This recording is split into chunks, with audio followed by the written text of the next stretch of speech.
The Beverly Hills mansion stood not as a home, but as a monument to wealth, a cold cathedral of glass, steel, and Italian marble.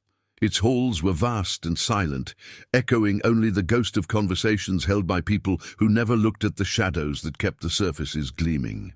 In this world of calculated appearances, the household staff moved with a practiced invisibility, their presence acknowledged only by the absence of dust or a misplaced cushion. Maria Garcia was one of these shadows. At 28, her simple grey uniform was a cloak, rendering her a functional part of the decor. She polished floors so reflective they mirrored a life she could only observe. Her own reflection, a fleeting, blurry figure in a world that refused to see her. Her work was a silent ballet of diligence in a place where genuine warmth was the rarest commodity. That evening, the library was her final task. The air smelled of aged leather and wood polish, a scent of history and secrets held within the thousands of spines lining the walls. She moved methodically, her soft cloth gliding over a grand mahogany desk, her thoughts already on the small apartment that was her sanctuary. Suddenly, the distant click of heels on marble grew louder, accompanied by a low murmur of voices. It was Victoria, Mr. Sterling's fiancée, and her cousin, Damien. Panic, a familiar servant's instinct, seized Maria. To be caught lingering was an infraction. Without a second thought, she slipped behind a towering bookshelf, pressing herself into the narrow space between carved oak and a cold wall. She held her breath, willing herself to dissolve completely, just another shadow in a room full of them. Concealed in the darkness, their words found her, sharp and venomous. They weren't discussing wedding plans or charity galas. They spoke of shell corporations, wire transfers, and a final, brilliant maneuver designed to bankrupt Alexander Sterling's empire. Victoria's voice, usually so melodic and charming, was laced with a chilling contempt as she detailed how they would frame Alexander for the entire fraud. Damien laughed, a low, guttural sound that seemed to defile the quiet dignity of the room. For Maria, the overheard conversation was a physical blow, knocking the air from her lungs. She listened, paralyzed, as the two people her employer trusted most in the world plotted his complete and utter ruin. It was a betrayal so profound, so absolute, that it felt like a sacrilege committed in a holy place. The deception was a poison seeping into the very foundation of the house. The moment that broke the spell of her fear was not a word, but a sound. Victoria let out a triumphant laugh, and in her carelessness, a crystal glass slipped from her fingers, shattering against the marble hearth with a sound like a gunshot. It was a sharp, definitive crack that echoed the breaking of a man's honor, his future, his trust. The sound sliced through Maria's terror and left behind a cold, unnerving calm. Her gaze lifted from the floor and found the grand oil portrait of Alexander Sterling hanging above the fireplace. In the dim light, his painted eyes seemed to hold not the confidence of a CEO, but the quiet vulnerability of a man walking into a trap. He was not just her boss anymore. He was a good person, about to lose everything to the vipers he welcomed into his home. The shattered glass echoed in Maria's mind long after the sound had faded, a constant, sharp reminder of the secret she now carried. Sleep offered no escape. For nights, she lay awake in her small, quiet apartment, the city lights painting shifting patterns on her ceiling. The mansion, once just a place of work, had transformed into a theater of deceit, and she was the sole, unwilling audience member. Every polished surface now seemed to hold a sinister reflection of Victoria's triumphant smile and Damien's cruel laugh. The weight of the truth was a physical burden, pressing down on her chest, making it hard to breathe. Fear was a cold companion, whispering all the reasons to stay silent. The loss of her job, the end of her fragile stability, the sheer impossibility of a housekeeper being believed over the glamorous fiancé of a billionaire. Her silence was safety, but it felt like a betrayal of its own. Her past had conditioned her for invisibility. Growing up in a series of crowded foster homes, Maria learned early that the quietest children were the ones who survived with the fewest scars. She was a ghost in the system, a name on a file, her needs and dreams fading into the institutional beige of the walls around her. She remembered staring out of dormitory windows, watching families in the park, feeling a profound sense of otherness. This upbringing had forged in her a fierce self-reliance, but also a deep-seated belief that her voice didn't matter, that people in her position were meant to observe, not to act. The idea of stepping into the spotlight, of demanding to be heard by a man like Alexander Sterling, went against every survival instinct she had ever developed. It felt like inviting the very chaos she had spent her life trying to avoid. Alexander, too, was a product of his own gilded cage. From the outside, he was the master of his universe, a man whose decisions could shape markets and build skylines, but Maria began to see the cracks in his armor. She would find him late at night in his study, the glow of a single lamp illuminating the exhaustion on his face. He wasn't reviewing reports. He was staring into space, a look of profound loneliness in his eyes. He was surrounded by people, but was utterly alone, isolated by a fortune that attracted predators disguised as friends and lovers. His trust in Victoria was not just love, it was a desperate anchor in a sea of sycophants. He had built an empire of steel and glass, but had neglected to build walls around his own heart, leaving it tragically exposed to the one person he believed would protect it. The moment that shattered her paralysis came on a Tuesday afternoon. A young kitchen assistant, barely a teenager, had accidentally spilled a drop of sauce on one of Victoria's expensive handbags. Victoria's fury was immediate and disproportionate, her voice dripping with condescension as she demanded the boy be fired on the spot. Alexander, who had walked in on the scene, intervened. He didn't raise his voice. He simply placed a calming hand on Victoria's arm, looked the terrified boy in the eye with kindness, and said quietly, "It's just a bag. Accidents happen. Let's not ruin someone's life over it." In that small act of decency, Maria saw the man behind the name. She saw his inherent goodness, a quality so rare in that house it felt sacred, and she knew she couldn't let it be destroyed. It's moments like these that remind you why it's so important to share these stories. So please, if you feel a connection to this, subscribe to help us keep these voices alive. A new resolve took root in the fertile ground of her indignation. Maria began to watch, to listen, not as a spy, but as a guardian. Her work gave her access to the private corners of their lives, the spaces where masks were dropped. She started with the library, the scene of the crime. While emptying the wastebasket by the desk, her fingers brushed against a crumpled piece of paper. It was a bank statement from an institution she didn't recognize, showing a recent transfer of a staggering sum to an offshore account under a corporate name she'd heard Damien mention. It was a small thing, a discarded piece of trash, but to Maria, it was the first solid piece of a horrifying puzzle. She smoothed it out carefully and tucked it into the pocket of her uniform, her heart hammering against her ribs. The fear, however, remained a constant companion. In the solitude of her apartment, she would rehearse the words she needed to say, but they always came out sounding weak, accusatory, and insane. "Mr. Sterling, your fiancé is robbing you blind." How could she say that? She was Maria Garcia, the housekeeper. Her hands cleaned his floors. They had no right to meddle in his life. She imagined his disbelief, the cool dismissal in his eyes, the condescending smile from Victoria as she was escorted from the property. The power imbalance was a chasm, and she was standing on the wrong side. She would pull out the crumpled bank statement, her only tangible proof, and stare at it, willing it to give her the courage she so desperately lacked. It was a battle fought in silence, a war between her conscience and her instinct for self-preservation. Victoria, with the sharp intuition of a predator, sensed a change in the air. She didn't know what Maria had discovered, but she noticed the housekeeper's gaze lingering a second too long, her presence feeling less invisible and more observant.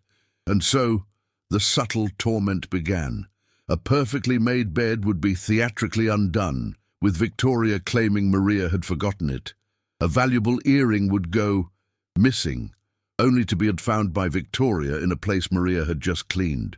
These were small, cruel tests designed to unsettle her, to re-establish the hierarchy and put the invisible servant back in her place. The other staff members saw it, and though they sympathized, they kept their distance. In that house, survival meant minding your own business, and Maria was stepping into a storm they all knew to avoid. Finally, mustering every ounce of courage, she made her move. She caught Alexander in the grand hallway as he was leaving for a meeting, his briefcase in hand. "Mr. Sterling," she began, her voice barely a whisper, "forgive me for speaking out of place, but I have some concerns about some financial papers I found." He stopped, his expression a mixture of surprise and impatience.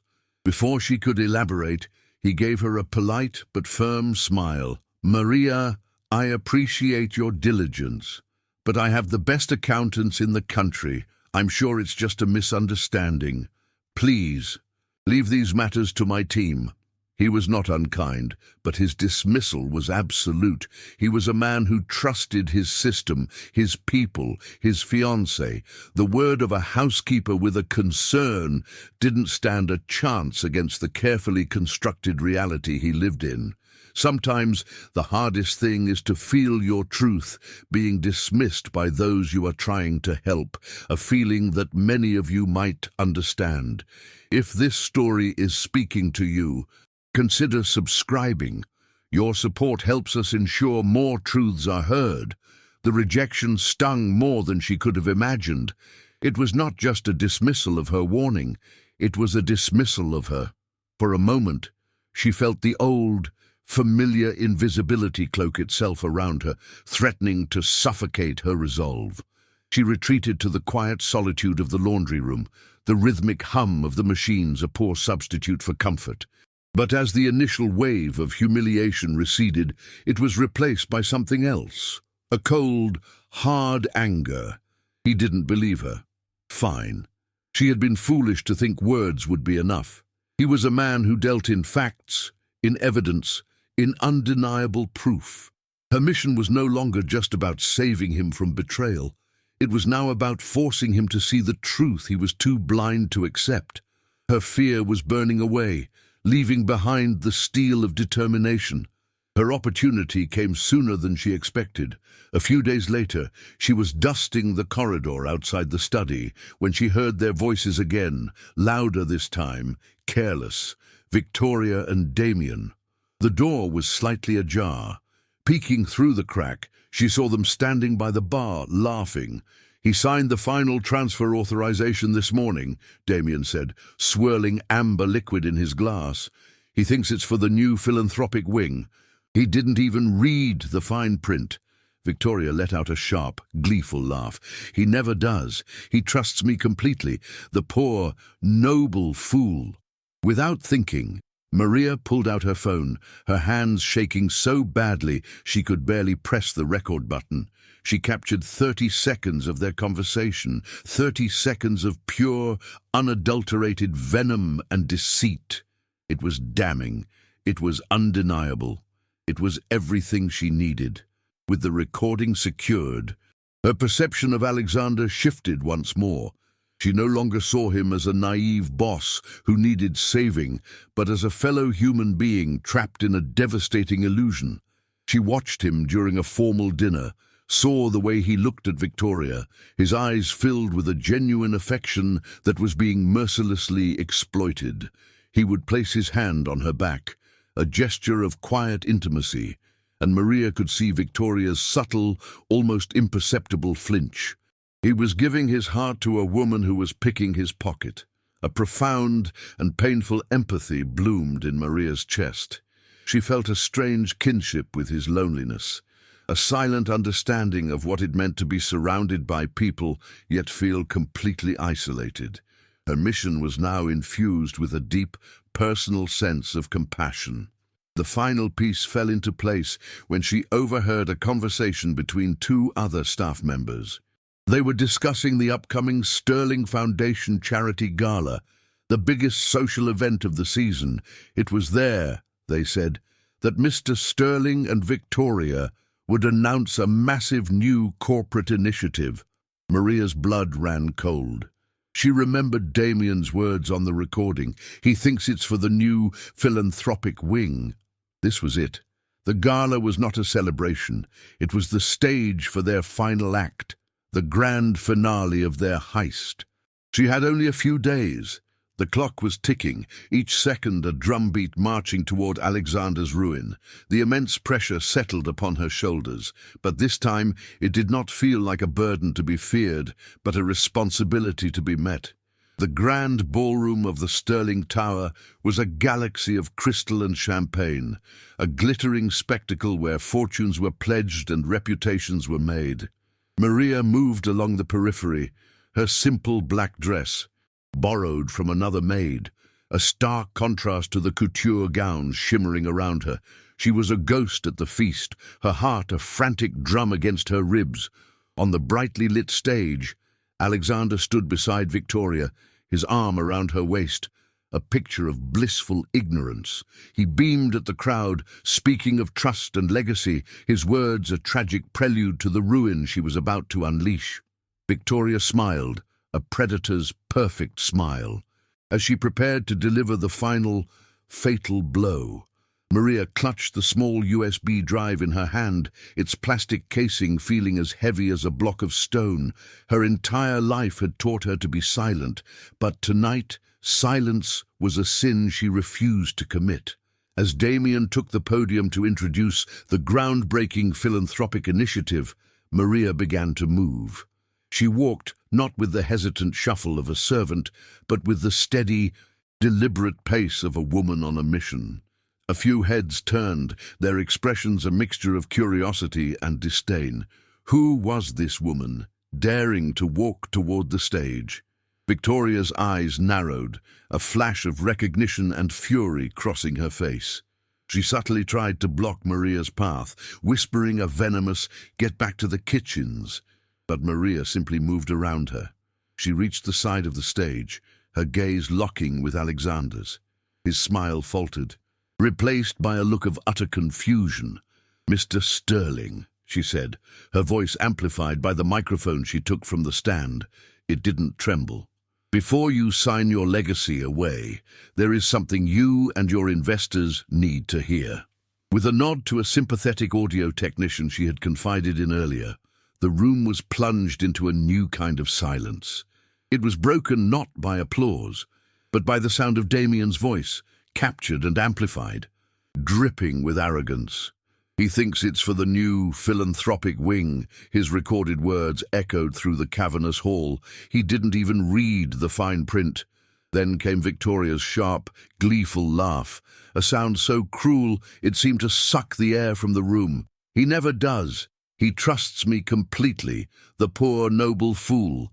As the 30-second recording ended, the large screen behind the stage, which was meant to display architectural renderings, instead lit up with scanned images of the crumpled bank statement and wire transfer authorizations to offshore accounts, each one a nail in the coffin of their deception.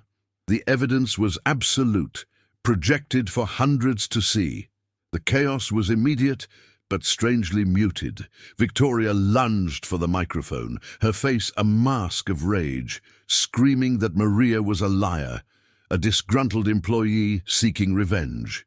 Damien stood frozen, his face ashen, the color draining from him as if he were a photograph fading in the sun. But no one was looking at them. Every eye in the room was on Alexander Sterling.